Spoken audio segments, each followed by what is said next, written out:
love stories.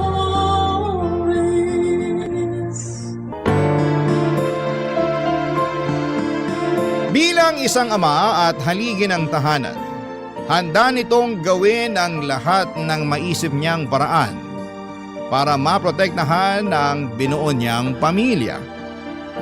Siyang sandigan ng lahat sa tuwing pag-ibana ang bawat dingding ng tahanan. Ikaw, kabarangay, paano ka ba pinoprotektahan ng padre di pamilya ninyo?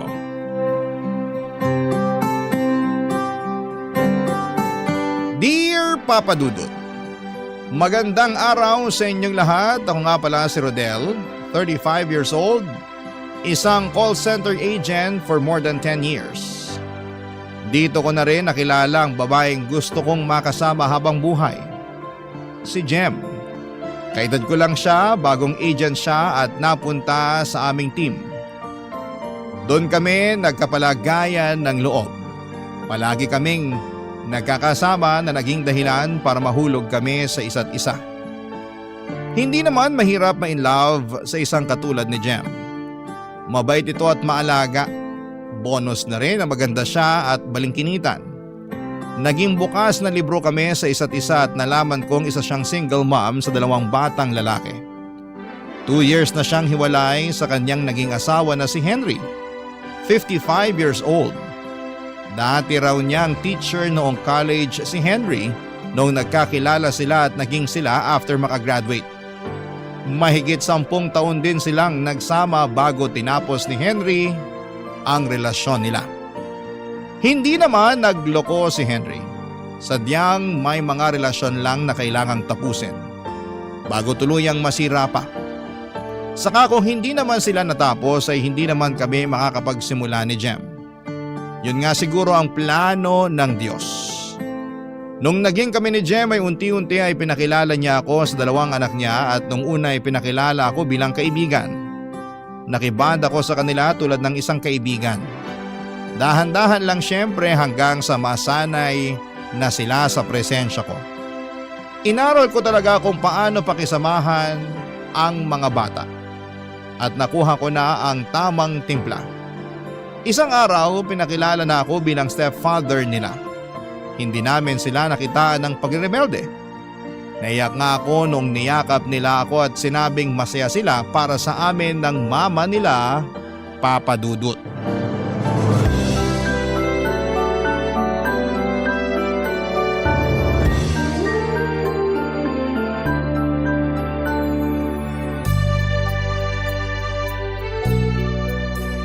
Ang saya ng araw na to. Kanina mo pa sinasabi yan. Oo na. Alam kong masaya na para sa iyo tong araw na to. Sorry kung paulit-ulit ako ha. Hindi ko lang talaga in-expect na magiging ganito kasaya ang araw na to. Akala ko simpleng banding lang ang magaganap sa amin ng mga anak mo. Hindi mo inakala na ipapakilala na kita sa mga anak ko bilang boyfriend ko? Hindi talaga. Pero alam mo, ang tagal ko nang hinihintay na ipakilala mo ako sa kanila bilang boyfriend mo. Kaya lang syempre, hindi naman kita pwedeng pilitin na gawin yun dahil mahirap makakuha ng tiyempo. Ako rin naman, dati pa kita gustong ipakilala. Lalo na nung nakita ko kung gaano kayo nag-e-enjoy habang nagvi-video games. Ang saya niyong tingnan para kayong mag-aama. Ang dali lang naman kasing pakisamahan ng mga anak mo. Ang babait. Jem. Ano yon? Bala ko mag-vacation leave next month. May nakita kasi akong amusement park sa Pampanga. Bala kong dalhin doon yung mga bata kung papayag ka. Wow! Sa ilang taon nating magkatrabaho, ngayon ka lang nagkaroon ng balak na mag-vacation leave ha? Parang mag-e-enjoy kasi yung mga bata doon. May mga napanood akong vlog tungkol doon. Saka educational din yung amusement park na yon. Pwede yung sa mga anak mo. Mag-e-enjoy na sila, may matututunan pa. Lakas makapromote ah. Tunog vlogger ka na. Kasalanan ng mga anak mo. Sila nang inganyo sa akin na manood ng vlogs. Na-enjoy ko na tuloy. Kaya nga eh, dati kape at libro lang ang hobby mo. Ngayon panonood na rin ng vlogs. Hindi lang vlogs ha, pati horror movies. Dati nakakornihan ka sa horror movies. Ang hirap mo sindakin pag nanonood tayong dalawa. Pero ngayon kapag nanonood tayo kasama ng mga anak ko, ang bilis mong sumigaw at magulat. Huwag mong sasabihin to sa mga anak mo ha, pero scripted lang yung pagsigaw at gulat ko. Nabasa ko kasi na nakakadagdag yun ng excitement para sa mga kasamahan mong batang nanonood. Maku-curious sila kung bakit ganun ang reaksyon ng isang adult. Mas magfo-focus tuloy sila sa pinapanood nila. Talagang inaral mo kung paano makisama sa mga bata, no? Oo naman, kailangan. Hindi lang naman ikaw makakasama ko, pati na rin sila. Dapat komportable sila sa akin at tanggap nila ako. Medyo people pleaser ang tunog pero yun ang habol ko eh. Yung magustuhan nila ako. Rodel, Ano yun? naisip ko lang, paano kaya kung… Teka, wag na lang pala. Nakakahiya. Uy, ito naman ang bitin pa. Ano ba kasi yun? Naisip ko lang. Gusto mo bang dito na lang tumira sa bahay? Tumira dito sa bahay nyo? As in, magsama tayo? Live-in, ganun? Ayaw mo ba? Promise hindi kita sisingilin sa renta. Teka, sigurado ka ba? Hindi ba mabibigla mga bata? Okay lang kaya sa kanila? Paano ba ang adjustment nila? Ano kaya ang pwede kong gawin para maging pulido ang mga unang linggong stay ko dito? Teka, kailangan ko to i-search sa internet para… Huwag kang mag-overthink. Sapat nang maging ikaw. Ikaw. Gets mo? Kasi dun ka namin minahal eh. Mahal na rin ako ng mga anak mo. Sa tingin ko naman, oo. Papadudot na pangiti ako sa huling sinabi ni Jem. Mahal na rin ako ng mga anak niya. Alam kong OA para sa iba pero napalundag talaga ako at napatili na akala mo ay dalagang kinikiliti. Napakasaya noon. Pinigilan nga ako ni Jem dahil baka marinig ako ng mga anak niya at magulat sila. Natatawa na lamang si Jem na pinapakalma ang OA na saya na nafe-feel ko noon. Wala akong pakialam kung hindi na ako nagtunog macho o maton noong time na yon. Basta masaya ako at walang makakapigil sa akin para ipakita at maramdaman yon. Pinag-usapan namin saglit kung paano ang gagawin sa paglipat ko at kung kailan namin yon sasabihin sa mga bata. Priority namin syempre ang mga bata.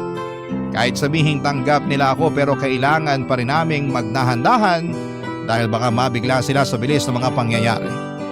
Sa huli na pag-usapan na paunti-unti ang paglipat ko sa bahay ni na Jem. Isang beses sa isang linggo ko mag-sleep over ako roon para masanay na sila sa presensya ko. Hanggang sa mga sumunod, naging 2 hanggang naging 3 at nag-iiwan na rin ako ng mga maliliit na gamit ko roon. Doon nga napansin na nila na madalas na ako doon na natutulog. Kaya nagtanong na rin sila. Naging honest naman kami sa pagsagot. Ang sinabi ang plano naming mag-live-in na. Natuwa sila at hindi man lang nakitaan na nabigla sila. Mukhang inaasahan na nila na magsasama kami ng nanay nila. Naiyak pa nga ako dahil sinabi nilang masaya sila na doon ako titira. Dahil meron nang magbabantay sa kanilang mag-iina. Yun naman talaga ang bala ko. Ang bantayan at protektahan silang mag-iina. Papadudot.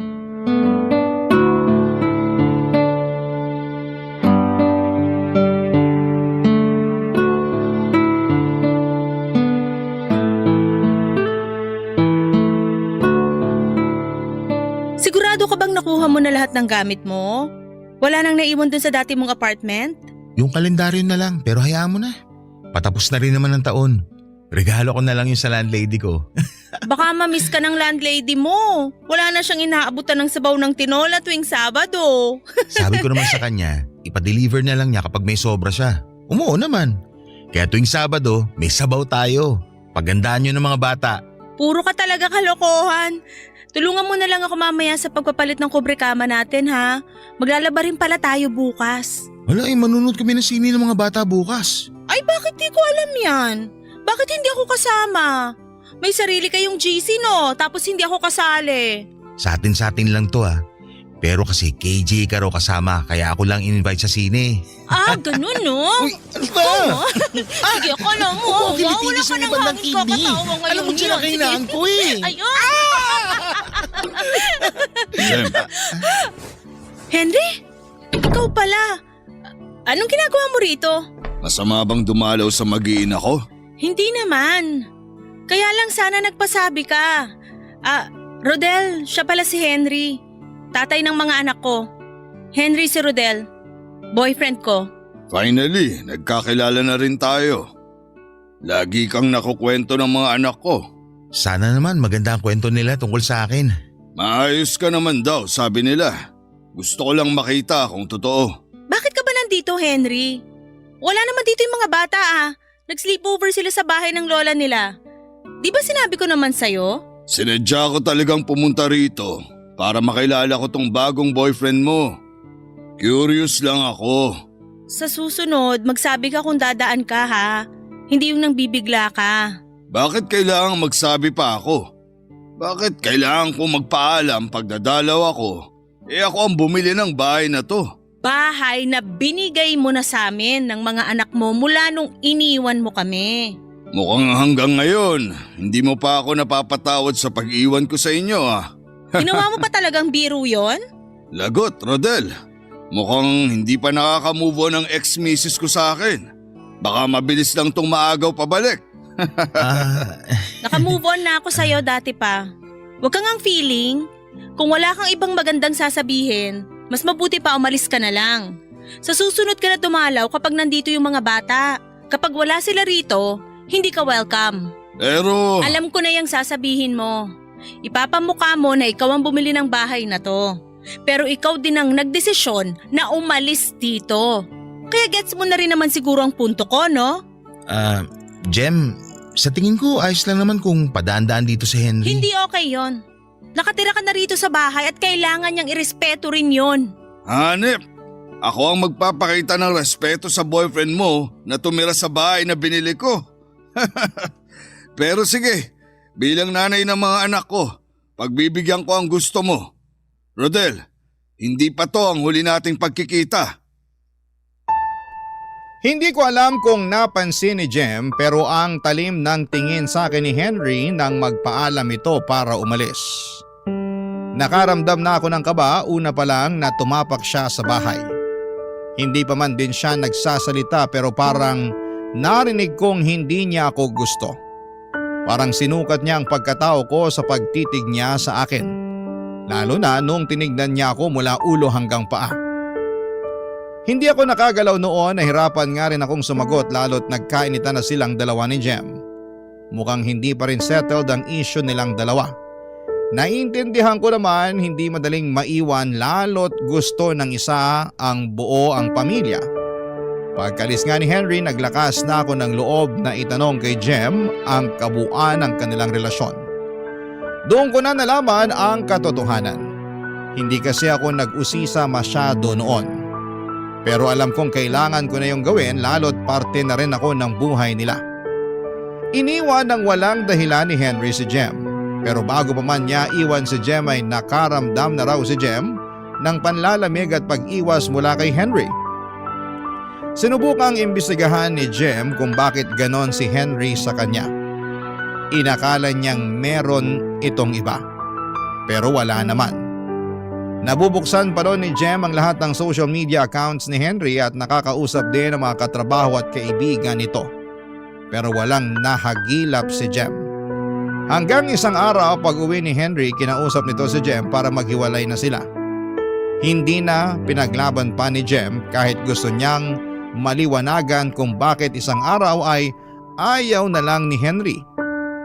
Sa pagdaan ng mga buwan at taon, inobserbahan ni Jem si Henry para malaman sa huling pagkakataon kung bakit ito nang iwan. Kung meron ba talagang ibang babae. Pero wala. Hanggang ngayon ay single si Henry. Hanggang ngayon, hindi alam ni Jem kung bakit siya nito iniwanan. Barangay Love Stories. Barangay Love Stories.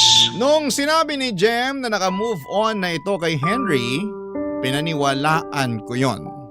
Ramdam ko naman na mahal niya ako at sa akin na siya nagpaplano ng buhay niya. Sa akin na siya nakakaramdam ng selos.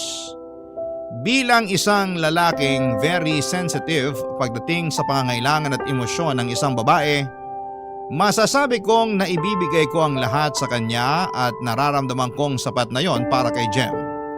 At lalo ko pang ginagalingan araw-araw para ipakita sa kanya na karapat dapat ako sa kanya at sa mga anak niya. Sa mga anak niyang napamahal na rin ako kahit sa maiksing panahon pa lamang ng pagkakakilala sa kanila. Kay Henry naman ay sinusubukan ko pa rin siyang kilalanin at tansyahin at madalas na itong nagpupunta sa bahay. Tinutuon naman niya ang pangako kay Jem na magsasabi ito bago pumunta sa bahay. Hindi na siya nang bibigla at saka dumadalaw lamang ito sa bahay kapag andon ang mga bata.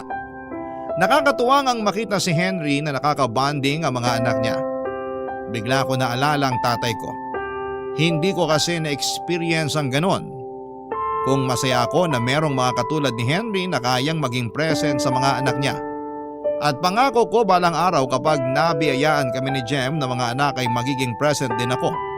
At sisiguraduhin kong maibibigay ko lahat ng kailangan nila hanggang makayanan na nilang bumukod sa amin. Isang gabi maulan, nakaharap namin muli si Henry. Hindi pa ito makauwi kaagad dahil wala itong mabook na sasakyan. Kaya nakausap pa namin siya sa kusina habang nagkakape, Papa Dudut.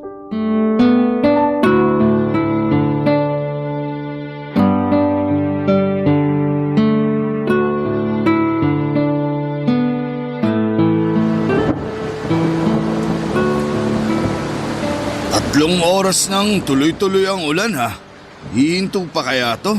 Kung bakit naman kasi ngayon mo pa naisip na hindi dalhin yung sasakyan mo?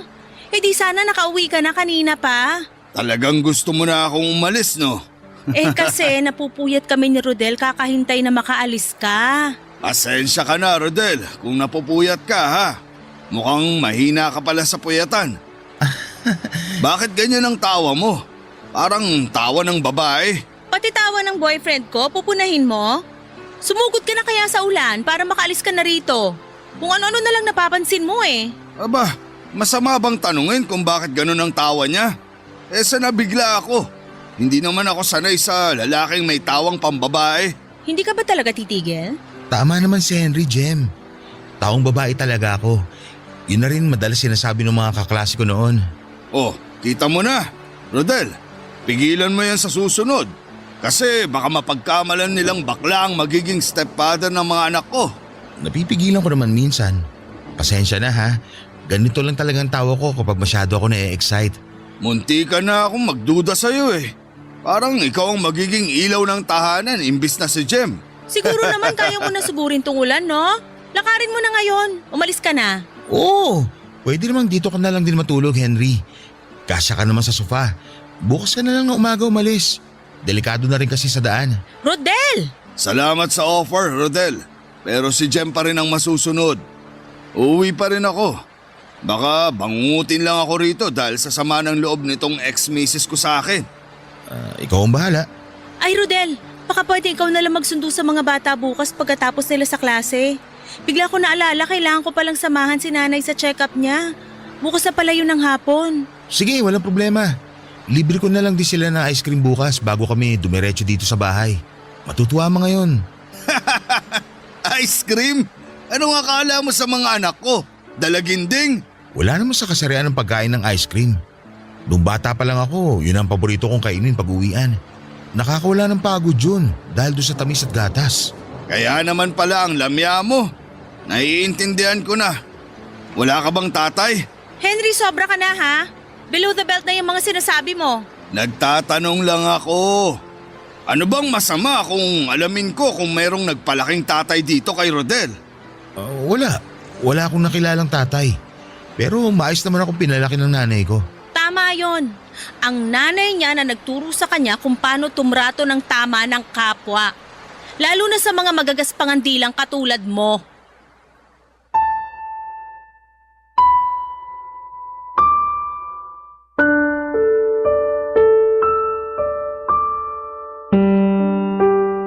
Papadudot nagpatuloy sa pagtatalo sina Jem at Henry. Samantalang ako ay hindi ko alam ang gagawin. Ni hindi ako makatingin isa man sa kanila lalo na kay Henry. Tama naman siya. Malamya ako at hindi ko nakilala ang tatay ko. Walang nagturo sa akin kung paanong maging matikas, maskulado at matatag. Pero mabait ako at mapagmahal. Nakuha ko yon sa nanay ko at kalmado at nurturing din ang aking ina. Very expressive at gentle. Lahat ng mga yon ay nagustuhan sa akin ni Jem na mga namana ko sa nanay ko. Kaya nga mabilis ko siyang napaibig. Yun nga rin daw ang nagustuhan niya lalo para sa mga anak niya. Pero pagdating kay Henry, kulang yon. Mali yun.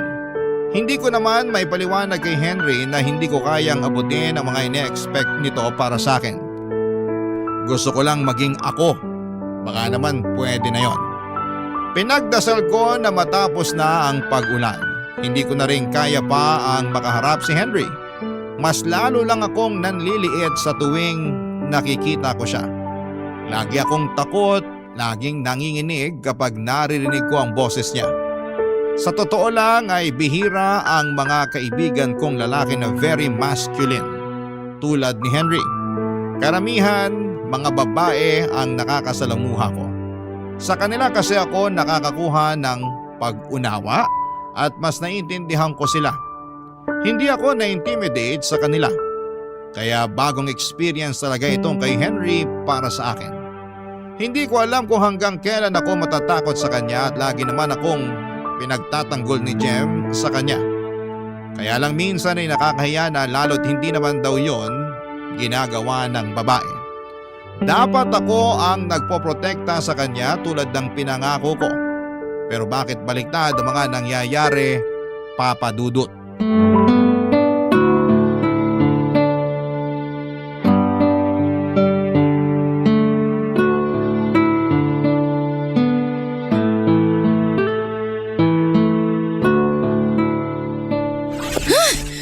Kainis talaga yung Henry na yan.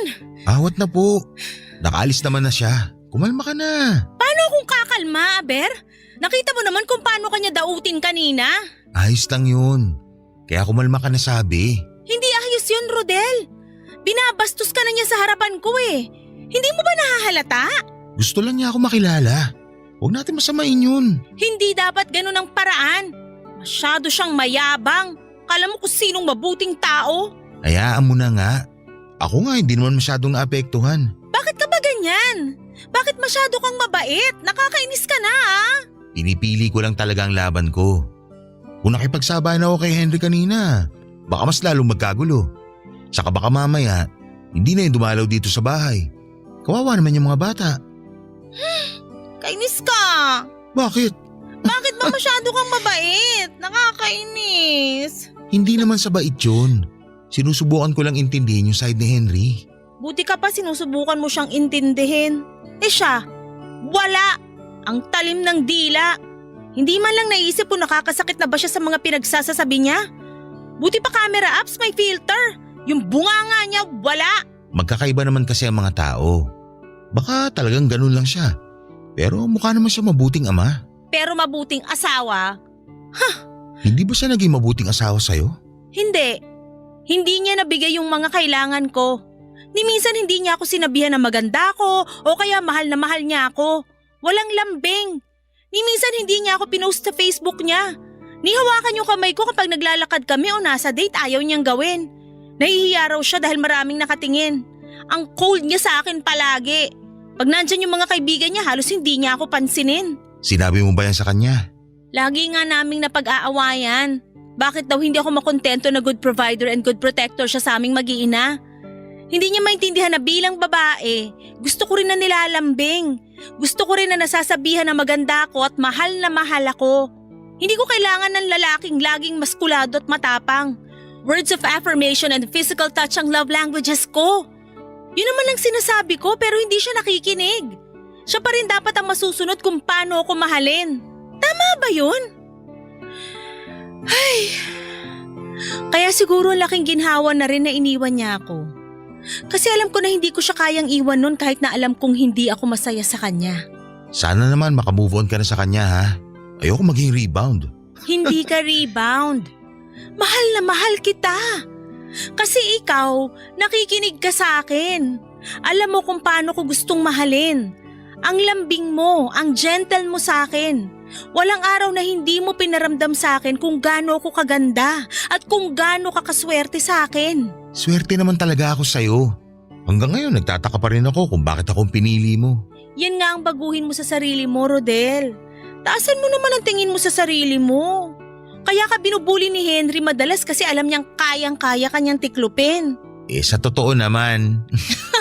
Pero yung tawa mo ha, panatilihin mo yan. Huwag mong baguhin. Masaya akong naririnig yan. Huwag kang maniniwala kay Henry. Masarap sa tenga yung tawa na yan. Para akong nanlambot sa mga sinabi ni Jem, Papa Dudut. Akala ko ay wala na akong ginagawang tama. Pero meron pa rin pala. Sinabi niya yon sa akin at pinaramdam niyang ayos lang na maging ako. Mas lalo ko tuloy siyang minahal dahil doon. Niyakap ko siya at nagpasalamat. Pinangako na araw-araw walang palya. Sasabihin ko sa kanya kung gaano ko siya kamahal. Araw-araw may lambing, araw-araw siyang maganda para sa akin. Hindi ko ikakahiya na hawakan ang mga kamay niya at halikan siya sa harapan ng maraming tao. Kung yon ang paraan para maramdaman niyang minamahal siya. Yon ang tama para sa kanya at hindi ko yon ipagkakait sa kanya. Napakaswerte ko na simpleng babae lamang si Jem, madaling pasayahin at madaling makontento sa mga simpleng bagay. Kaya nga minsan hindi ako pwedeng sisihin kung naiisip ko kung karapat-dapat ba ako sa pagmamahal niya.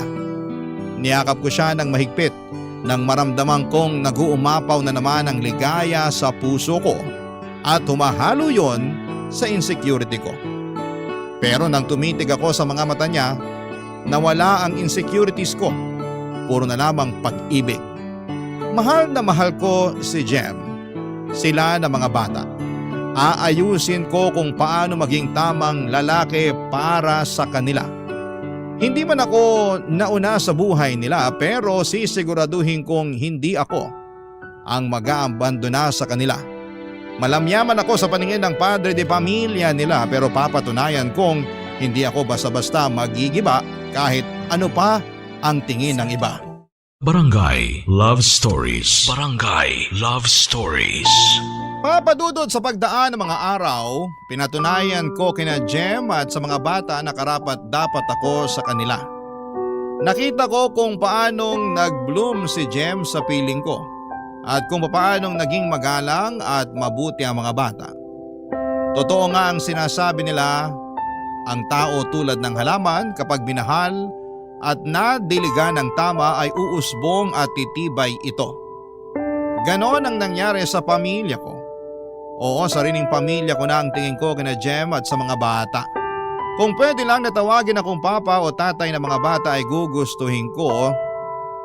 Kaya lang syempre bilang respeto kay Henry, dapat isa lang akong stepfather. Tito o kuya lang dapat ang itawag sa akin. Hindi na pwedeng lumagpas pa sa tatay o papa.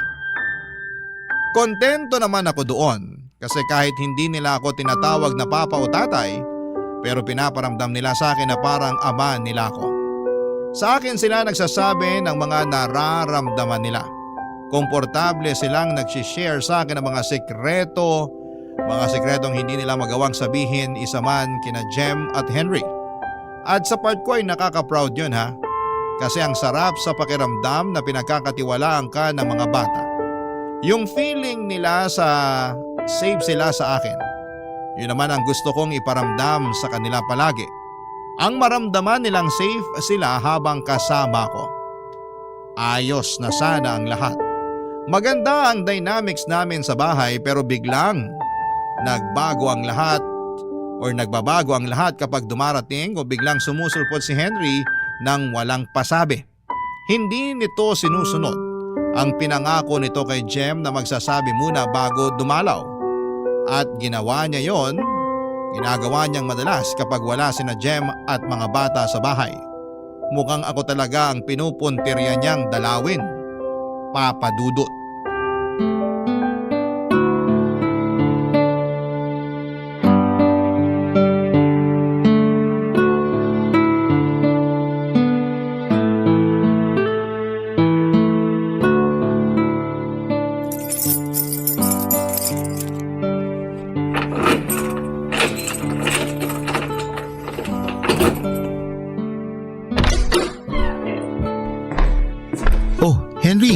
napadalaw ka. Wala sina Jem ah. Wala rin ang mga bata. Hindi ka ba nasabihan? Nasabihan naman. Alam kong nasa bahay sila ng lola nila. Ang ganda ng apron mo ah. Bulaklakin. Salamat. Regalo to sa akin ni Jem nung mansari namin. May kailangan ka ba kaya ka nandito? Parang. Gusto mo ba ng hot chocolate? Brownies. Meron ako mga binake na pastries. Nasa ref. Dapat baon ng mga bata yun bukas eh. Pero pwede ka naman tumikim kahit isa. Hot chocolate? Brownies? Sa akin? Rodel naman. Yun lang kasi yung nagawa ko eh. Hindi pa ako nakakapag-grocery. Bukas pa. Ikaw din ang nag-grocery? Oo. Para hindi na mahirapan si Jem. Ako rin na nagluluto para sa amin ng mga bata. Hindi ko alam na ikaw na pala nagsusuot ng saya sa bahay na to. Nako, moderno naman na ang mundo. Wala nang kaso kung lalaki ang magluluto o mamalengke. Huwag mong sabihin si Jem ang provider dito sa bahay. Masasapak na talaga kita. Ni minsan hindi siya gumastos sa mga bayarin dito sa bahay nung kami pang dalawa. Hindi ah. Ako pa rin naman. Nag-aabot lang ng konti si Jem para sa ibang kailangan. Dapat nga wala na siyang sinasalong gastusin dito sa bahay. Dapat ikaw na ang gumagawa nun. Ikaw ang lalaki. Ikaw ang mag-provide. Si Jem naman ang nag-i-insist na gawin yun eh. Kung ako lang masusunod, ayoko rin naman sana mag-abot pa siya. Pero nagagalit siya kapag hindi ko tinatanggap yung inaabot niya eh. Kasi masyado kang malamya. Kung magpapaka-alpha ka sa kanya, hindi yan mag-aabot sa'yo ng pera. E-enjoy na lang niya ang buhay prinsesa dito sa bahay. Hindi nga lang siya buhay prinsesa dito eh. Buhay reyna din. Kailan pa nag-ambag ng pera ang prinsesa sa bahay? Kakabasa mo yan ng fairy tale. At ikaw, Rodel, ha? Wag mong susubukang basahan ng mga fairy tale ang mga anak mong lalaki. Tatamaan ka talaga sa akin. Walang ganun. Kahit itanong mo pa sa kanila, puro nga horror ang pinapanood namin eh. Nakukwento ba nila? Medyo nakakatakot talaga na pelikula yung pinipili ko. At proud ka ron. Samantalang binida sa akin ng mga anak ko na mas malakas ka pa raw tumili kaysa sa nanay nila. Biruan lang namin yung tili na yun para ma-excite sila sa pinapanood namin. Hindi ko na alam kung paano ka kakausapin. Hindi kita maintindihan. Henry, huwag mo sana mamasamain ha, pero ayos naman ang mga anak mo sa akin eh. Huwag ka na mag-alala sa kanila. Kasi masaya naman sila kapag kasama ako. Napoprotektahan ko naman sila kahit papano. Napoprotektahan?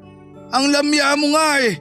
Paano mo sila mapoprotektahan kung nagsusuot ka ng bulaklaki na apron at gumagawa pa ng brownies at hot chocolate? Hindi naman basehan ang pagbe-bake ng brownies para maprotektahan mo ang pamilya mo. At para sabihin ko sa'yo, masarap ako magtimpla ng hot chocolate. Subukan mo muna kasi. Naririnig mo ba ang sinasabi mo? Sorry kung tingin mo kulang ako. Pero sabi naman ni Jem, ayos lang yung mga ginagawa ko para sa kanila mag-ina. Hindi naman siya nagre-reklamo. Sa ngayon, ayos lang sa kanya. Sa ngayon, hindi pa siya magre-reklamo. Pero kilala ko si Jem. Pag tumagal kayo, isusumbat na niya sa'yo lahat ng mga napapansin niya. Pustahan tayo. Iyang pagiging malamya mo, ipapamukha niya sa'yo balang araw yan kapag natauhan na siya. Lalo na kapag nakita niyang hindi ka karapat-dapat na maging haligi ng tahanan dahil hindi mo sila kayang protektahan. Sana naman hindi ka manghusga kaagad. Kung ayaw mong husgahan kita, huwag kang magpakita ng mga bagay na kahusga-husga. Hindi na ako nakaimik noon at hindi ko nga rin siya natignan ng maayos. Nakatingin lamang ako sa may sahig. Kunwari ay may napansin akong dumi sa suot kong tsinelas. Maya-maya pa'y biglang hinila ni Henry ang suot kong bulaklaking apron. Nagulat ako. Hindi ako kaagad nakareact. Bigla niyang binato sa mukha ko yon at saka mabilis na tumalikod para umalis na. Naiyak na lamang ako sa pangdadaot niya sa akin. Napahiya ako sa ginawa niya. Sa unang beses, nasaling ang pride ko bilang isang lalaki. Lalo na sa pagtapon ng apron sa mukha ko. Bakit ganon siya kung umasta? Ano bang mali sa pagiging malamya? Kahit malamya ako ay hindi naman ako bakla. Alam ko sa sarili ko na lalaking lalaki ako at masyado lang sigurong feminine. Madalas yun nga ang nagpapahamak sa akin. Lalo na noong nag-aaral pa lamang ako. Pero hindi ko yun binago, Papa Dudut. Masaya naman ako sa pagiging feminine ko. Wala naman akong nasasaktang ibang tao at saka minahal nga yun ni Jem sa akin. Masaya rin ako sa nakasanayan ko. Bakit si Henry pa tong nagagalit? Hindi ko naman siya palaging nakakasama sa bahay. Hindi ko naman siya nasasagasaan sa pagiging malamya ko. Ilang beses siyang pabalik-balik sa bahay para lamang sindakin ako palagi. Pasalamat na lamang siya at mahaba ang pasensya ko. Kaya hindi ko siya pinapatulan. Gusto niya talaga akong i-trigger. Mula noon ay mas napapadalas na ang pagdalaw niya sa bahay kapag wala ang mag-iina niya. Mas napadalas na rin ang pang-iinsulto niya sa akin, Papa Dudut.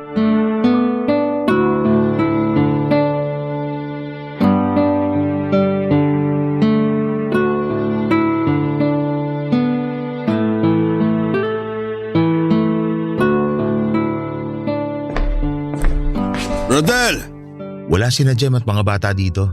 paulit-ulit ka na lang sa linya mong yan. Alam ko namang wala sila rito kapag dumadalaw ako. Hindi ako tanga. Pinapaalala ko lang ang usapan nyo ni Jem na dadalaw ka lang dito kapag nandito ang mga bata. Bakit? Isusumbong mo ba ako sa ex-misis ko? Hindi kita isusumbong sa girlfriend ko, huwag ka mag-alala. Ah, ganun ba? Akala ko kasi nakuha mo rin ang ugali ng ibang babae na chismosa. Umalis ka na lang Henry kung wala ka namang ibang sasabing importante. Magpaplansya pa ako ng uniform ng mga bata. Akala ko naman tigasin na. Taga-plansya ka na rin? Talaga ba? Bukas, ano na ang gagawin mo? Taga-manicure ni Jem? Marami nang ginagawa si Jem lalo't nagkasakit ang nanay niya. Kailangan ko siyang tulungan sa mga gawaing bahay. Kailangan mo siyang tulungan o talagang na-enjoy mo lang ang mga gawaing babae? Masama ba kung oo?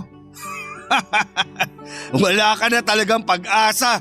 Tapatin mo nga ako Henry. Nako, pati pagtatalak ng babae, kuwang-kuwa mo na rin. Wala na talaga to. Wala na. Alam mo kung ano pang nakuha ko sa mga babae? Yung galing nilang bumasa ng isang tao. Oh, anong gusto mong puntuin dyan? Na kaya ka nagiging dominante sa akin para iparamdam na hindi ako bagay sa bahay na to. Na ikaw lang dapat ang kilalanin na leader. Hindi ka naman talaga bagay sa bahay na to. Tama ka. Dahil gusto mo, ikaw pa rin ang haligi ng tahanan. Hindi matanggap ng pride mo na may bagong lalaki na dito. Pakiramdam mo, threat ako sa'yo. Threat? Sige, ano pa ang iniisip mo? Papakinggan kita. Na kaya ka ganyan kagaspang sa akin dahil hanggang ngayon, mahal mo pa rin si Jem. At gusto mong bumalik sa kanya. Kasi nagsisisi ka dahil meron na siyang pinalit sa'yo na nagpapasaya sa kanya ngayon. Sorry ka na lang Henry, pero ako nang mahal niya. Ang hirap kontrahin ng mga sinasabi ko kasi totoo lahat no? Hindi ko naman itatanggi na mahal ko pa rin si Jem. Pero hindi ko na siya gustong bumalik sa buhay ko. Huwag kang mag-alala. Pinapaubaya ko na ang mag-iina ko sa'yo, di ba? Pinapaubaya? Parang hindi naman. Bantay sarado ka nga palagi. Hindi ako makagalaw ng maayos kasi bawat gawin ko, pinamumukha mong laging mali ako. Ay, pati emosyon ng babae nakuha mo. Wala ka ba kahit katiting na pagkalalaki man lang? Bakit ba ganito ka sa akin? Dahil kailangan na mag-iina ko ng poprotekta sa kanila. Pinoprotektahan ko naman sila sa paraang alam ko. Hindi yan sapat. Eh di ikaw na lang gumawa. Tutal, ikaw lang naman may alam ko paano sila poprotektahan. Eh di sige, ikaw na. Sige lang, ikaw na. Kailangan kita para protektahan sila. Hindi kita maintindihan. Diretsahin mo na lang ako. Para ka rin babae. Puro putak. Hindi mo madiretso kung ano gusto sabihin.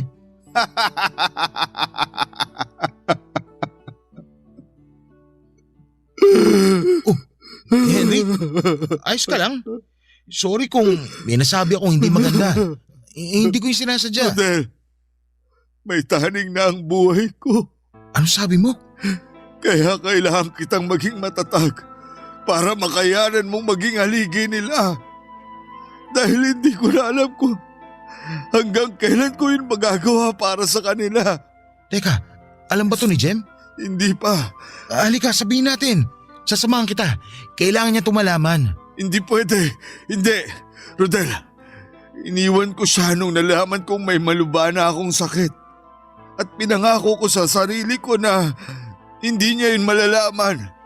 Kaya hindi mo yun sasabihin. Karapatan niyang malaman yun. At karapatan ko ring maging matatag at malakas para sa kanila. Ako ang haligi. Hindi ako pwedeng makitaan ng kahinaan. Kaya bago pa ako tuluyang manghina, kailangan ko nang makalayo sa kanila. At higit sa lahat, kailangan ko matulungan ang bagong magiging haligi nila.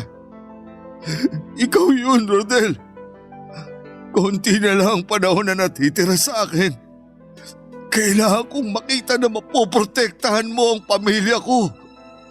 Hindi ako matatahimik kung hindi mo yun magagawa at magpapabaya lang ako. Yun ang unang beses na nakita ko ang kahinaan ni Henry. Isang kahinaan na hindi ko pwedeng gamitin laban sa kanya. Kung ibang tao lang siguro ako ay baka ginamit ko na yon para makaganti sa lahat ng ginawa niyang pangdadaot sa akin. Pero naiintindihan ko siya. Hindi biro ang pinagdadaanan niya. Gusto lamang niyang may matibay na humalili sa kanya bilang haligi ng tahanan. Hindi man ako nagkaroon ng chance na makilala ang tatay ko pero hindi yon kakulangan sa parte ko para maunawaan ang pinagdadaanan ni Henry. Isa siyang ama, isang asawa. Wala naman siyang ibang hangad kundi ang maging matibay na sandigan ng kanyang pamilya. Kahit siya mismo ang nahihirapan. Kahit wala siyang ibang mapagsabihan. Ama siya. Isang mabuting haligi ng tahanan. Tumaas lalo ang respeto ko sa kanya noong hinayaan niya ang sarili niyang umamin sa kahinaan niya. Ang kanyang pamilya sina Jem at ang mga bata. Gusto ko talagang sabihin kay Jem ang nangyayari kay Henry pero nagbitiw na ako ng pangako kay Henry na mananatiling sekreto ang tungkol sa sakit niya. Saka na lang daw pwedeng malaman ng kanyang mag-iina ang kalagayan niya kapag nasa loob na siya ng kabaong at hindi na niya makikita kung paano sila magluksa at maging mahina dahil sa pagkawala niya. Hindi raw kasi niya kayang makita na madurog ang mga anak niya kapag nalaman nilang may taning na ang buhay ng ama nila. Baka mas lalo lang daw siyang manghina at mawala ng respeto sa sarili niya bilang isang ama dahil hindi niya magawang i-shield ang mga anak niya sa ganong pagsubok. Hindi ako sumang-ayon sa kanya roon pero ano bang magagawa ko kung mas nananaig ang pride niya bilang isang lalaki? Ano ba ang dapat kong gawin sa sitwasyon ko? Sana'y matulungan ninyo ako at kung sakali lang ay baka may tips din kayo kung paano maging haligi ng tahanan tulad ng gustong mangyari ni Henry sa akin. Gusto ko siyang pagbigyan sa kahilingan niya pero hindi ko alam kung paano yon sisimulan. Maraming salamat po. Ako ang inyong kapuso at kabarangay forever, Rodel. Ang tindi ng barangay love stories na to Hindi mo aakalaing talaga, literal na plot twist ang ending. Eh ikaw, anong akala mong ending sana? I-share mo na yan sa aming comment section. Na magkaroon ng isang trabaho para may pangtustos sa pangangailangan niya at ng kanyang pamilya. May ilan na pinagpapala at masaya sa napili nilang karera. Ikaw, kabarangay, anong trabaho ang kaya mong pasukin para buhayin ang sarili mo at ang pinakamamahal mong pamilya?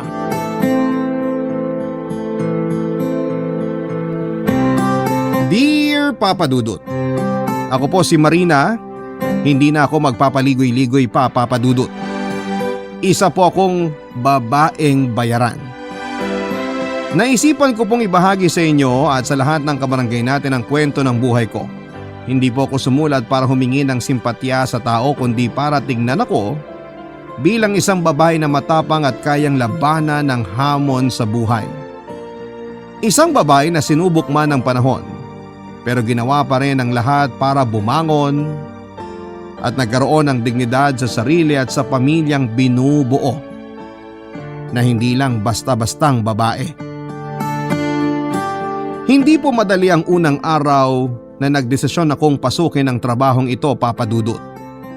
Nariyan na ang takot na baka ang kukuha sa aking lalaki ay saktan lamang ako. At syempre nariyan din ang pag-aalala kung ano ang sasabihin ng Nanay Evelyn ko sa akin. Malaking bagay talaga kung ano ang masabi ni Nanay sa pagpasok ko sa ganitong trabaho dahil dati rin siyang nagbebenta ng aliw. Isa rin siyang prostitute, Papa Dudut. Binuhay niya kami sa perang nakuha niya sa paglalako ng kanyang katawan. Hindi ito isang sikreto sa amin dahil alam namin ang trabaho ng nanay simula pa noong nagkamalay na ako sa mundo. Pero ang isang pinagmamalaki sa akin ng nanay na bunga ako ng isang pag-ibig at hindi dahil sa paghihilata niya sa isang gabi ng pagtatrabaho. Gasgas na akong pakinggan na itong ganitong trabaho ang pinasok dahil ito lang ang paraan ko para umangat sa buhay at may pagkakitaan. Pero ito talaga ang dahilan ko kung bakit pinasok ko ang ganitong klase ng gawain. Wala akong pakialam sa mga sasabihin ng ibang tao dahil kung darating ang kagipitan ay hindi ko naman sila maasahan para tulungan ako at bigyan ako ng maayos na pamumuhay. Tanging ang sarili ko ang gagawa noon para ma-secure ko ang buhay na may makakain at nakuha ko at makukuha ko ang pangunahing pangangailangan at bagay na sa panahon ngayon ay kailangan. Ang isang tao lang na ang sinabi ay nakakaapekto sa akin, lalo na't umabot ito sa tenga ko ay si Nanay. Mabigat ito para sa akin. Siguro dahil siya naman ang nagluwal sa akin. At sa ating mga Pilipino, may say talaga ang magulang o pamilya sa bawat kilos mo na minsan ay naging toxic na. Tulad ko ay nangingialam din si Nanay sa mga desisyon ko. Pero naiinis din talaga ako sa mga choices ni Nanay sa buhay kaya hindi sa nangingialam ako. Sinasabihan ko lang din siya na hindi ako sang-ayon sa mga ginagawa niya lalo na pagdating sa kanyang mga nakarelasyon. Hindi marunong pumili ng tamang tao si Nanay pagdating sa pag-ibig, Papa Dudut. Para sa kanya, sapat ng reason ang ma-in love para pakisamahan ang isang tao at hindi na siya nag-iisip pa. Kaya nakakainis talagang makita si Nanay kasama ang lalaking kinakasama niya, Papa Dudut.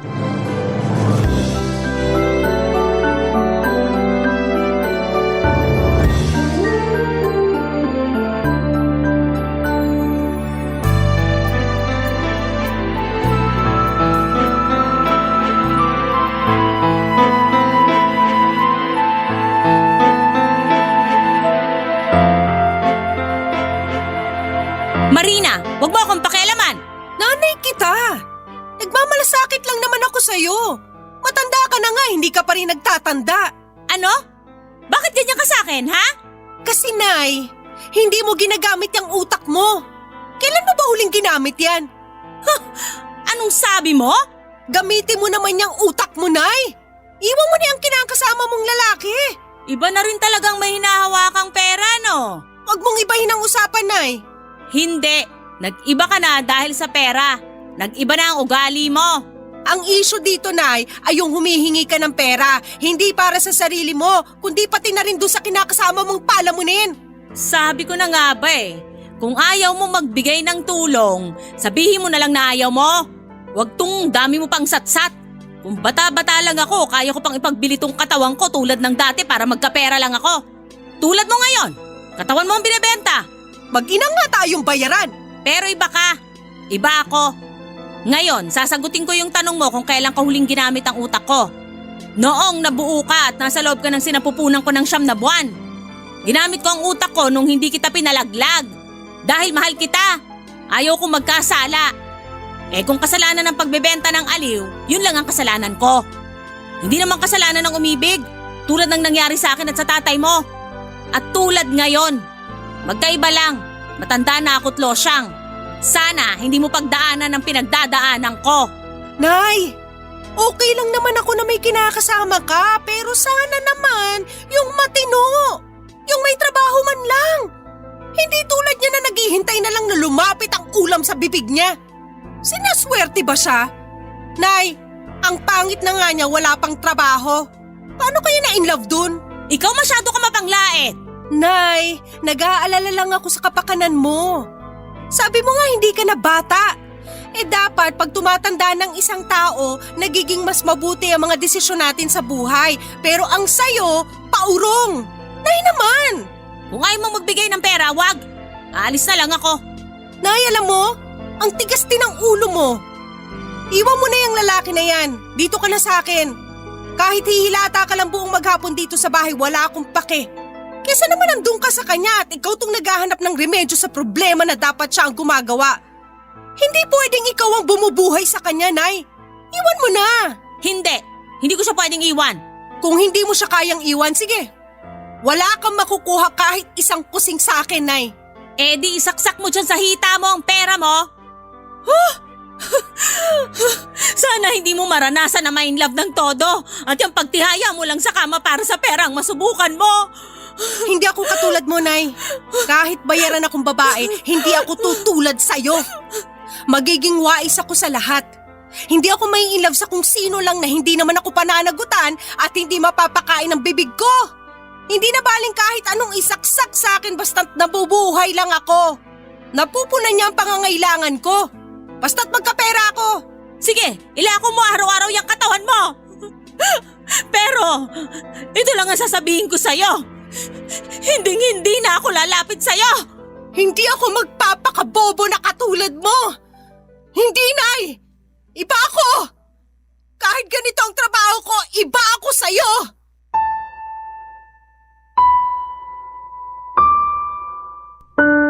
Nang umalis si nanay ay sobra kong naluha, Papa Dudut. Maraming tumatakbo sa isipan ko sa mga oras na yon.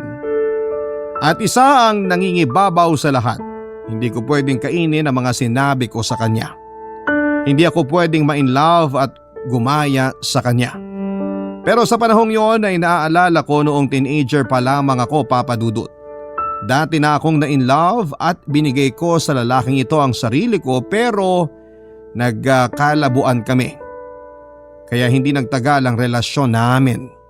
Mabuti na lang at hindi ako nabuntis at hindi ako dumagdag sa lumolobong populasyon ng Pilipinas at hindi ko naipasa ang kahirapan sa isang sanggol na hindi deserve ang mundo sa isang squatters area lang tumitira.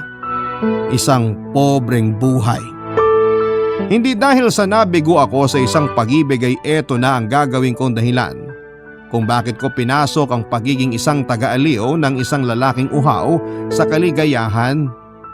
Ginawa ko ang trabahong ito dahil goal kong kumita ng pera. Ito ang naisip kong trabaho na kaya kong gawin. Pinag-isipan ko talaga itong mabuti, Papa Dudut. At sa pagpasok ko ay pinapairal ko ang aking utak. Dapat wise ako sa lahat at hindi ko pwedeng bigyan ng puwang ang puso ko para sa isang walang kwentang pag-ibig. Dahil hindi nakakain ng pag-ibig. Hindi kayang ibigay ng pag-ibig ang isang maayos na bahay, damit at edukasyon. Praktikal akong tao, Papa Dudut. At dahil sa kahirapan ay marunong akong pumili kung ano ang paraan ko para makasurvive. Pero nakilala ko si Owen. Isa siyang habal-habal driver. Isang gabi nang pauwi ako ay siya ang nasakyan ko. At pagkatapos noon ay inaabangan na niya ako at nililigawan. Umiiwas ako sa kanya pero kahit na anong iwas ko ay parati siyang nariyan para pakabahin ang dibdib ko. Ang mga titig niya ay parang kuryente, Papa Dudut. At dumating ang araw na hindi na ako makahindi na tinitibok din siya ng puso ko dahil nai-in love na rin ako kay Owen. Pero nilalabanan ko pa rin, Papa Dudut.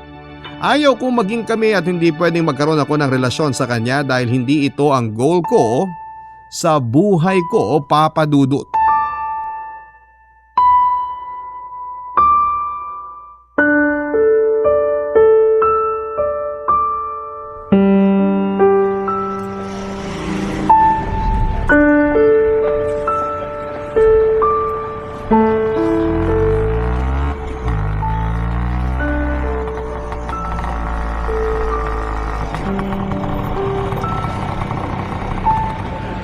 Miss Marina, sumakay ka na. Ihahatid na kita.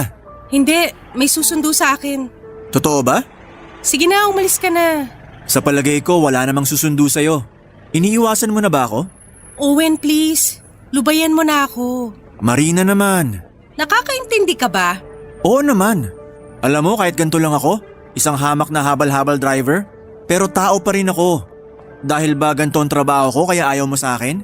Ay naku, tumigil ka na. Sige na, iwan mo na ako rito. Hindi, dito lang ako. Hihintayin natin yung susundo sa'yo. Marina, tingnan mo ako sa muka. Sabihin mong hindi totoo na ayaw mo sa akin dahil ganito lang ako. Sinasagad mo talaga ang pasensya ko. Simpleng tanong lang naman yun eh. Mahirap bang sagutin? Makinig ka ha. Tulad mo, mahirap lang din ako. Hindi ko ugaling maliitin ang isang tao dahil sa trabaho niya. Anong pinagkaiba ko sa isang habal-habal driver? Marina? Ang sinasabi ko, may pangarap ako at ayokong matali sa buhay na ganito. Mahirap magtrabaho. Bilang waitress, Mahirap naman talaga ang buhay. sobrang hirap magtrabaho. Kumakayod para sa pera, parang nanlilimos para lang sa pera. Mahirap ang buhay, Owen. Kailangan ko ng tagasalba sa hirap ng buhay. Naiintindihan mo ba? Marina, kahit hindi ako mayaman, kahit isang habal-habal driver lang ako, gagawa ko ng paraan para mabuhay ka. Mabuhay tayo sa isang marangal na paraan. Anong marangal? Hindi nakakakilala ng marangal ang bituka.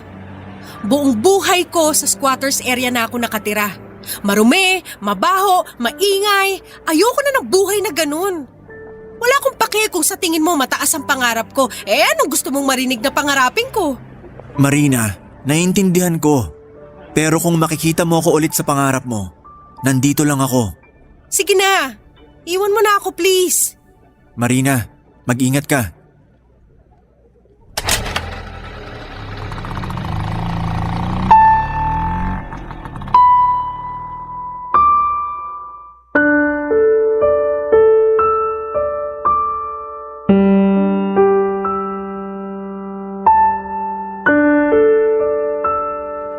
Papadudot masakit makita na inilayo ko ang sarili ko kay Owen dahil sa mga hindi ko pagsakay sa kanyang motor, sa hindi ko pagpayag sa panliligaw niya sa akin.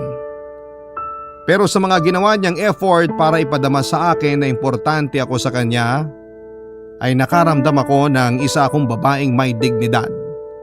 Na hindi lang ang katawan ko ang habol niya sa akin kundi ang buo kong pagkatao na nais niya lang mahalin at alagaan. Masakit palang ipagtabuya ng taong tinitibok ng puso ko, Papadudot. Ang sabi ko sa aking sarili na hindi pwedeng magkajowa ang isang babaeng bayaran na tulad ko sa isang habal-habal driver dahil walang mararating ang relasyon ng parehong dukha. Ang pwede kong gawin ay pigilan ang aking sarili dahil hindi pwedeng matulad ako sa ina kong hindi naging wais sa buhay. Ayaw ko magkaanak at maranasan niya ang buhay na naranasan ko. Gusto kong ako ang puputol sa kadenang gumapo sa amin sa kahirapan. Pinagpatuloy ko ang trabaho, ang pagbibigay ng aliw sa gabi, pinagpatuloy kong gawing bato ang puso ko. Habang si Owen ay tinitignan na lamang ako sa malayo tuwing tapos na ang trabaho ko. Hindi ko alam na sa mga panahon na yon ay alam na pala niyang isa akong bayarang babae at nagsisinungaling lamang ako sa tunay kong trabaho. Na hindi ako isang waitress kundi isang babaeng mababa ang lipad. Barangay Love Stories. Barangay Love Stories. Hindi matiis ni Owen na tingnan lamang ako sa malayo tuwing pauwi na ako. Isang gabi ay lumapit siya sa akin at nag-offer na ihatid niya ako.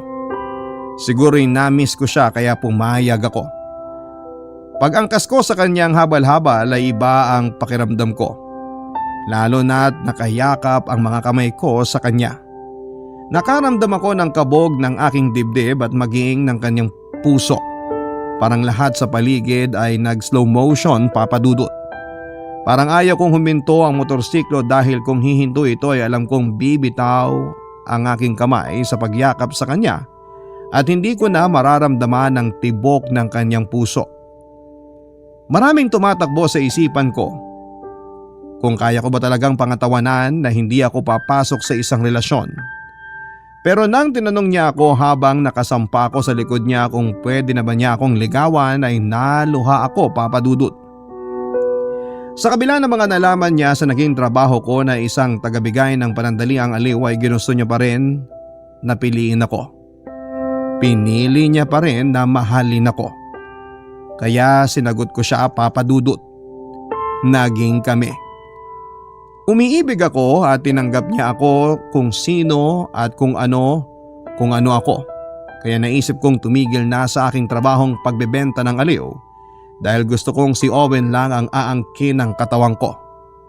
Gusto kong maging faithful ang katawang ko sa kanya. Kahit na natikman na ako ng iba ay parang maganda pa rin na sa kanya lamang ako. Kaya nag-decide akong huminto na kahit na hindi naman niya hinihingi sa akin. Pinipilit ni Owen na punan ng lahat, Papa Dudut. Todo ang kayod niya sa buhay para may maiuwing pera at pagkain. Ako naman ay tinutuo ko na ang pagiging waitress ko matapos kong ipanganak ang anak namin ni Owen. Pero makalipas ang ilang buwan ay hindi ko na talaga kaya ang buhay. Nasanay na ako sa kinikita ko noong nagbebenta ako ng aliw at namimiss ko na ang trabaho ko na kung tawagin ang iba'y pagiging mababa ang lipad. Pero para sa akin ang ganitong trabaho, mababa man ang tingin ng iba, ay trabaho pa rin. At dinadala ako sa itaas dahil naibibigay nito ang mga pangangailangan ko at ng anak ko.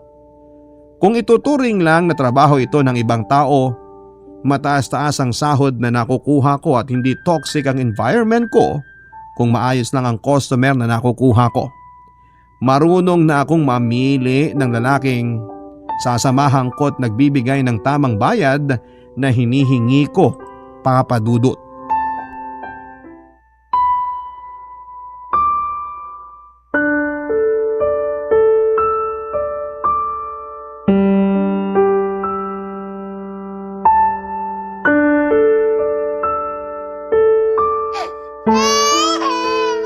Sandali lang, baby!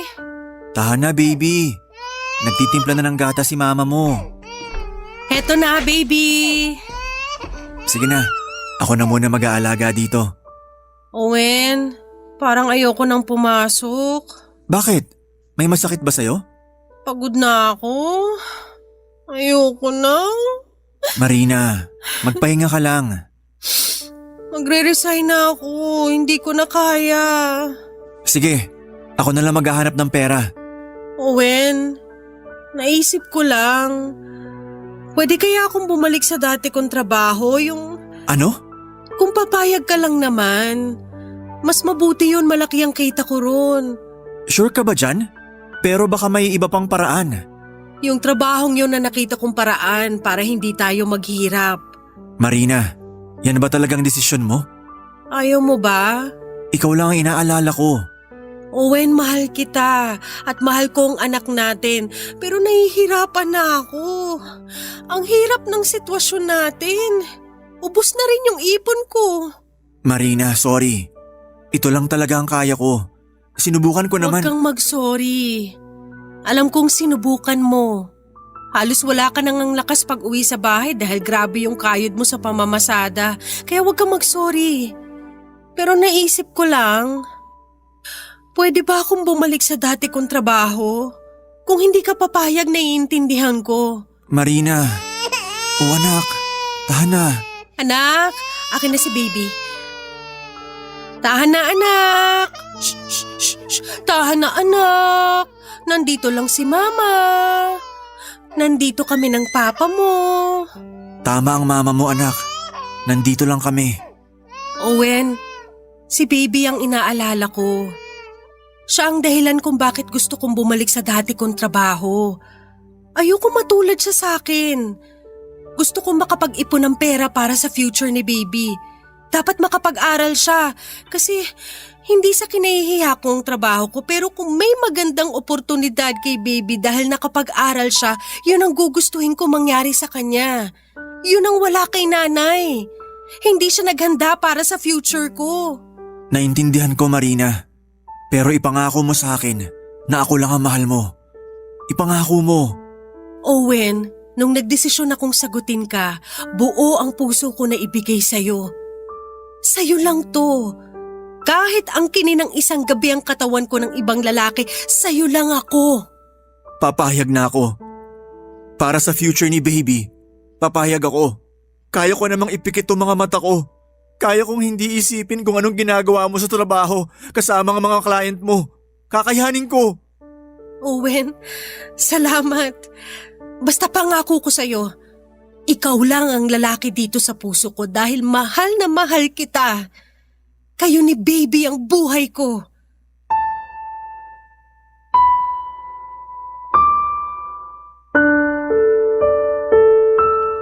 Papa Dudut, bumalik nga ako sa pagiging bayaran. Si Owen naman ang nagbabantay sa anak namin sa bahay. Ako ang kumakayod literally and para mabuhay kami ng maayos ay lahat ay ginawa ko na. Pinipikit ko lang ang aking mga mata at pinapairal ko ang kasabihang trabaho lang. Walang personalan. At tuwing umuwi na ako ng bahay ay lagi kong pinapaalala kay Owen kung gaano ko siya kamahal at kung gaano ko pinangahawakan ang pangako namin sa isa't isa na mamahalin namin ang bawat isa hanggang sa huli. Sa trabaho kong ito, isang ligo at kuskus lang ng sabon sa katawan ay wala na ang anino ng lalaking gumagamit sa akin sa trabahong pinili ko.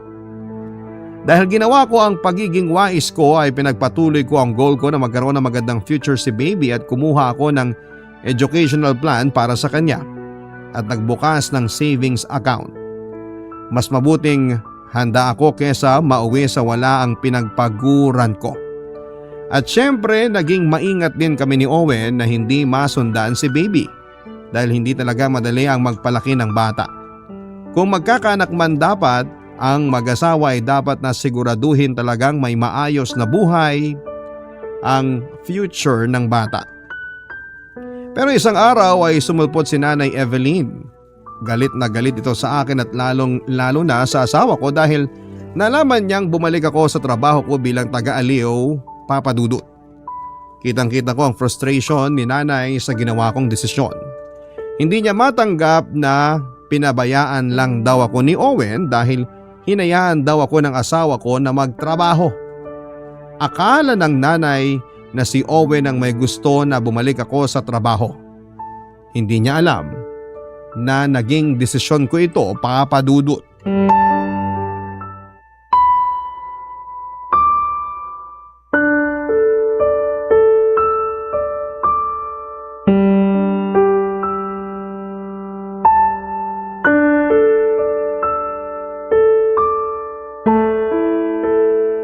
Marina, mahal. Okay ka lang ba? Medyo pagod pa rin ako. Dahil ba sa… Loko yung lalaking yun. Bakit? Anong ginawa pala sa'yo? Hayok na hayok. Parang nakalaklak ata ng isang drum ng energy drink. Tumigil ka na lang kaya? Huwag kang magsalita ng ganyan. Napag-usapan na natin to. Naawa na ako sa'yo. Hindi ka naman nandidiri sa asawa mo. Marina naman, kailanman hindi ko inisip ang ganyan. Ganun naman pala eh. Sinasabi ko lang to dahil dun sa customer na yon. Hindi naman ganun parati ang nakukuha ko. Minsan-minsan lang naman ang ganun kaya huwag kang mag-alala sa akin. Marina, ang sa akin lang, kung may ibang paraan na pwede ka nang huminto, pwede ba nating subukan? Sabi ko nga sa'yo, ako na lang. Ako na ang magbebenta ng aliw. May papatol naman sa aking mga bading o kaya matrona. Pwede ko naman pasukin ng ganyan trabaho. Tumigil ka nga. Ako na. Kaya ko to. Marina, naaawa na talaga ako sa'yo. Maliligo lang ako mamaya, tanggal din to. Ayos ka lang ba talaga? Ang sarap upakan nung nakakuha sa'yo kagabi. Hayaan mo na. Malaki naman ang binayad sa akin. Parang may say yung lalaking yun. Mayaman eh. Kung hindi mo ako asawa, sa palagay mo yun ang papatulan mo talaga? Naku, nagsiselos na naman ang mahal ko. Naisip ko lang naman. Ikaw talaga.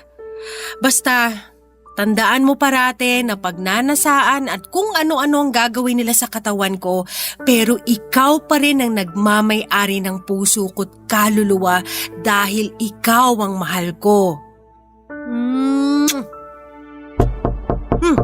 Sino kaya ang bisita natin? Baka naniningil ng renta ng bahay. Sandali lang. Oh, Nay! Napadalaw kayo. Kamusta kayo rito? Maayos naman. Anong maayos? Nakikita mo ba ang mukha mo sa salamin, Marina? Para kang sinipsipan ng lakas. Nay naman. Magandang araw po, Nay. Anong magandang araw? Hoy lalaki, anong ginawa mo sa anak ko? Tingnan mo siya. Ulang na lang tuturukan na ng formalin niyang si Marina para manatili ang pagkasariwa niya. Marina, mukha ka ng bilasang isda. Nay, nagpunta ba kayo rito para pagsabihan ako? Matanda na ako. Pwede na kayong umalis. Ano bang pinakain ng lalaking to sa'yo? Yang pagmumukha mong lalaki ka? Ginawa mong kalakal ang anak ko. Ginawa mong negosyong katawan ng anak ko. Nay, pwede ba? Tumigil na kayo. Totoo naman ah. Alam mo, Nay, labas na kayo rito. Wala na kayong karapatan pa na pagsabihan ako. Anak pa rin kita. May karapatan pa rin ako. Wala na. Wala na, kaya tumigil ka na. Hindi. Dapat yung lalaking yan ang pinagtatrabaho mo. Yan dapat ang nagbebenta ng katawan niya. Ang laki-laki, walang pakinabang. Tama na pang-iinsulto niyo sa asawa ko. Ginusto ko ang pagiging bayarang babae kaya huwag niyo siyang pagsabihan ng ganyan. Gusto mo nalang ibilad yung katawan mo sa kahit sinong lalaki para may makain niyang kinakasama mo? Nagsalita ang magaling na nanay. Basta ang alam ko, hindi ako tutulad sa'yo na tumanda ng walang direksyon kaya kahit sinong lalaking nang huhut-hut sa'yo ang kinakasama mo. Wala kang respeto! Sige, sampalin mo ako!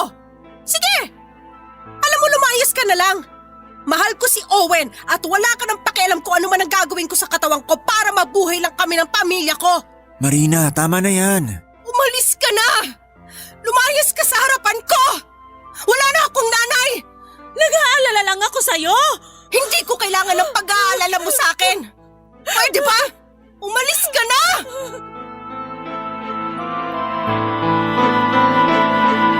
Papadudot masakit sa akin ang tagpong yon, lalo na noong tumalikod na si nanay at lumabas ng pinto.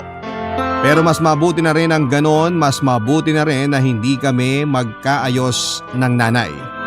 At ayaw kong makarinig ng balita sa kanya dahil tiyak na maiinis lamang ako dahil sa mga pinaggagawa rin niya sa buhay niya. Walang pagkakatanda si nanay pagdating sa lalaki. Kaya naiinis ako na pagsabihan niya ako. Kaya ang buhay niya ay hindi niya maayos-ayos. Ayaw kong pinanghihimasukan ng buhay ko. Nagpatuloy ako sa aking trabaho at binibigyan ko ang mga lalaki ng panandaliang kaligayahan. Para sa akin ang pagiging bayarang kong babae ay isang propesyon. Ito ang bread and butter ko at panatag ako na okay lang sa asawa kong si Owen ito.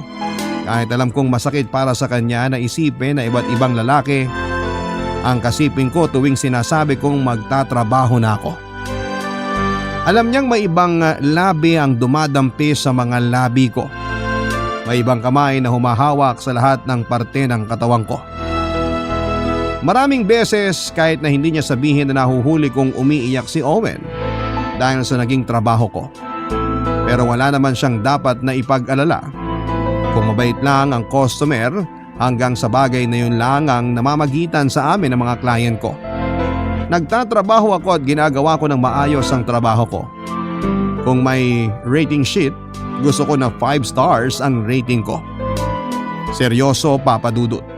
Tinitingnan ko talaga na isang seryosong trabaho ang pagbibigay ng aliw. At wala akong pakialam sa mga sasabihin ng ibang tao. Dahil wala naman silang ambag para maging mabuti ang buhay namin ng pamilya ko. Ang kaya lang nila ay ang mangutya at manghusga. Hindi nila alam kung ano ba ang kwento sa likod nito. Kung anong hirap ang pinagdadaanan ko sa pang-araw-araw para lamang maitaguyod ang pamilya ko. Barangay Love Stories. Barangay Love Stories. Dumating ang araw, Papa Dudut, na ang nararamdaman kong nagsiselos na si Owen sa mga customers ko. At ito parati ang naging topic ng aming pag-uusap. Iba na ang trato niya sa trabaho ko. Feeling niya ay nakakaramdam ako ng sobrang saya sa mga customers ko kesa sa kanya. Walang araw na hindi ko pinagsasabihan si Owen na gamitin man o pagsawaan man ng mga lalaking sumisiping sa akin. Ang katawan ko ay hindi pa rin nila makukuha ang nakukuha kong kaligayahan kapag si Owen ang umaangkin sa akin. Dahil tuwing kaming dalawa lang ang nagsasama sa kama, ang ginagawa namin ay isang pag-ibig. Sa kanya ko nararamdaman ang tunay na kasiyahan, Papa Dudut. Pero araw-araw ay lumalaki at dumarami ang insecurities na nabuo kay Owen. At hindi ko naman siya masisisi. Ayaw kong ipagwalang halaga ang nararamdaman niya. At tuwing nasa kama na ako kasama ang isang customer ay parang nakatingin sa akin si Owen. Nakikita ko ang mga mata niyang umiiyak habang ginagawa ko ang bagay na dapat sa kanya ko lamang ibinibigay. Pero eto na ang trabaho ko, dito kami nabubuhay. Dito ako kumikita. Ito ang trabahong alam ko. Kung may naman ako sa nanay ko, ito yung pagiging bayaran. Tagabigay ng aliw ang naman ako. At hindi ko kinakahiya ito. Sa isip ko siguro hindi sasang-ayon ang iba sa akin, pero dahil ito rin ang paraan noong ng nanay ko na mabuhay kami ay ito na ang kinalakhan namin na ginagawa niya ay nananalaytay na siguro sa dugo ko ang pagiging ganito. Wala na akong pakialam sa mga sasabihin ng iba maliban kay Owen. Nadudurog ang puso ko kapag siya na ang pupuna sa trabaho ko.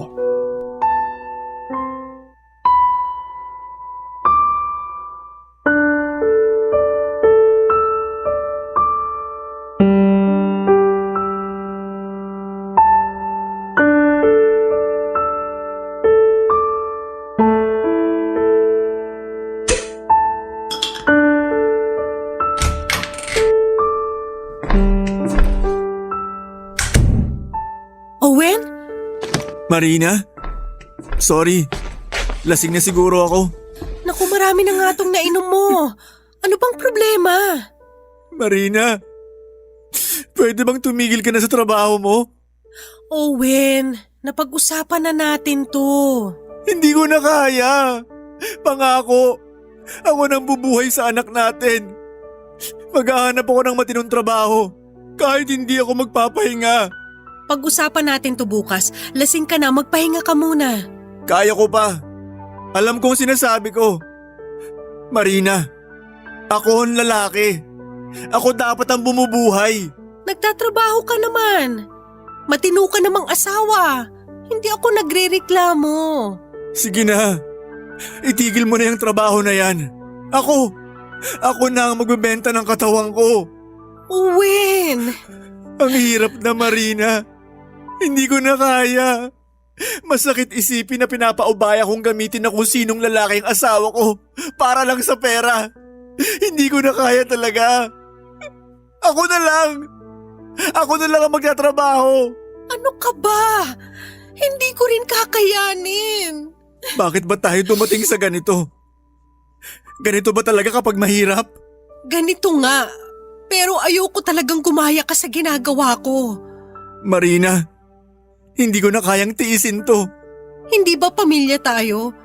Sa hirap man o ginhawa, kailangan nating tiisin. Basta ang importante, mahal natin ang isa't isa at may tiwala tayo. Pero masakit talagang isipin na hinahayaan lang kitang galawin ng iba. Basta trabaho lang ang lahat. Kaya nga, pwedeng ako na lang, imbis na ikaw. Dapat sa akin na matapos ang ganitong gawain. Ang ganitong trabaho. Alam mo naman, di ba? Hindi sa kinahihiya ko to. Pero kung may iba lang din akong mapagkukunan ng pera para magkaroon ng maayos na buhay, tsak hindi ito ang pinasok kong trabaho. Marina! Sige na, matulog ka na. Magpahinga na tayo.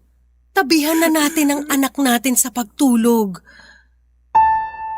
Ayaw man ni Owen ay nagpatuloy pa rin ako sa aking piniling propesyon.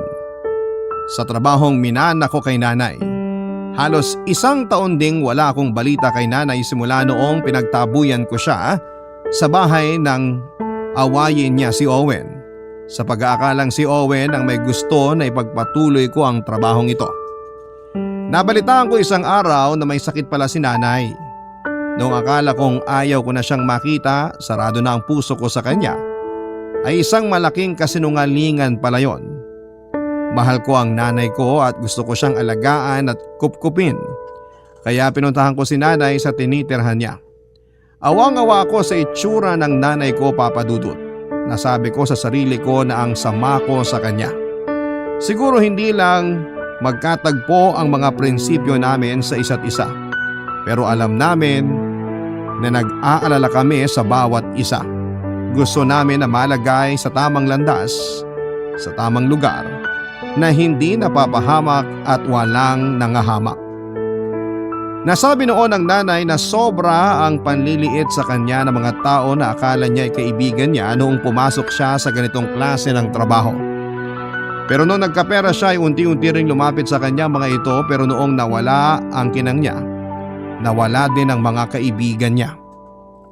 Kaya naiintindihan ko rin si nanay na kumakapit siya sa isang lalaki para maramdaman niya ang kaligayahan na may buhay pa rin siya, may nagmamahal pa rin sa kanya. Para kasi sa kanya ay hindi niya kailanman makokontrol ang mga anak niya para mahalin siya dahil tulad niya nakikita niyang may sarili ring buhay ang mga anak niya. At tama nga naman, may sarili akong buhay at ako ang gumagawa ng diskarte kung ano ang mangyayari sa akin. Naintindihan na rin ni nanay ang tungkol sa trabaho ko at ang naging takbo ng pagsasama namin ni Owen. Ang gusto niya lang na sana ay hindi ako mapahamak. At tuwing tapos na ang trabaho ko'y nayayakap pa rin niya ako. Nayayakap niya ang anak niya.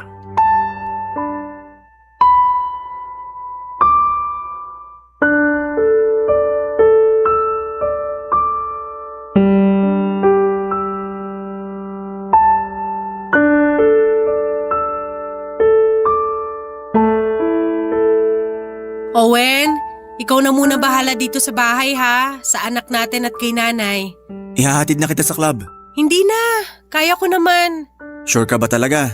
Ito naman, ako pa ba? Basta ikaw nang bahala dito. Sige. Marina! O Nay, Nay, dahan-dahan lang. Okay lang ako, kaya ko naman. Nay, sana dito na lang kayo sa sala. Ibaba na lang natin yung higaan nyo. Mas mabuti na rin to, may exercise ako. Ayan ka na naman. Mas mabuti yung safe ka. Dito ka na sa baba. Owen, kunin mo na yung higaan ni nanay. Sige, mas tamang dito ka na sa baba, Nay. O siya, kayo talaga. Salamat, Owen. Nay, dapat alagaan mo ang sarili mo. Oo naman, anak. Ikaw, dapat alagaan mo ang sarili mo. Alam mo, nag-aalala ako sa trabaho mo. Nag-iingat naman ako, Nay. Kaya huwag kang mag-alala. Ako pa ba? Kayang-kaya ko to. Kabisado ko na to. Anak! Oh, Nay, bakit umiiyak ka? Sorry! Bakit naman? Dahil dito. Kung naging mabuting nanay ako sa'yo, sana hindi mo na na-experience ang ganitong trabaho. Nay, okay lang ako. Wala kang kasalanan. Hindi. Anak, kung naging wise lang ako, nabigyan sana kita ng magandang future. May mga bagay lang na hindi natin hawak. Huwag mo nang isipin. Sa ngayon, isa lang ang alam ko. Hihinto ang ganitong trabaho sa akin. Ako ang huling prosti sa pamilya natin. Ayoko maranasan ng anak ko ang naranasan ko. Yun ang importante, Nay. At ang gumaling ka na. Kaya huwag ka na mag-guilty. Naiintindihan ko ang lahat, okay? Payakap nga. Marina, ihahatid na kita. Mapilit tong asawa ko, Nay. Sige na, magpahatid ka na kay Owen. Ako nang bahala sa bahay at sa apo ko. Sige. Salamat, Nay. Papa Dudut, eto po ang buhay ko. Isang tagabigay ng panandaliang aliw sa gabi ng nilalamig na mga katawan ng isang lalaki. Sa trabahong tingin ng marami ay isang trabaho ng taong tamad at gusto lamang humilata sa kama. Sa totoo lang ay hindi po madali ang trabahong ito. At sana'y huwag namang basta-basta husgahan ng tao ang tulad namin ng nanay ko. Tulad ng maraming manggagawa na pumapasok sa kanilang mga opisina o sa angmang lugar para kumayod at kumita, ang isang prosti naman ay manggagawa rin na kumakayod para kumita ng pera at magkaroon ng buhay na may dignidad. Ang importanteng nakikita ko ay wala akong inaapakang tao sa pinasok kong trabaho at hindi ako nagnanakaw. Nagpapasalamat din ako sa Diyos dahil umayos na ang lagay ng nanay ko at sa ngayon ay nagbabantay siya ng maliit na sari-sari store. Naging libangan niya ito sa bahay at sobrang saya ko rin dahil nakatagpo siya ng isang matinong lalaki. May pangarap kahit matanda na. Isa itong jeepney driver. Gusto niya sana na magsama na sila ng nanay ko pero sabi ni nanay na dito lang muna siya sa bahay hanggang sa 7 years old na ang anak ko. Si Owie naman ay namamasada pa rin ng tricycle at naghahabal-habal sa gabi kung kinakailangan. Nagpa-practice na rin siyang mag-drive ng jeep. Ako ay patuloy pa rin sa pagtatrabaho sa gabi at patuloy na nag-iipon para sa anak ko. Naisip kong huminto na bago mag-teenager ang anak ko. Hanggang dito na lamang po, Papa Dudut, at maraming salamat. Ang inyong forever kapuso at kabarangay, Marina. Nagustuhan ng iyong napakinggan? Ituloy yan via live stream sa www.gmanetwork.com/radio. Barangay LS 97.1 Forever!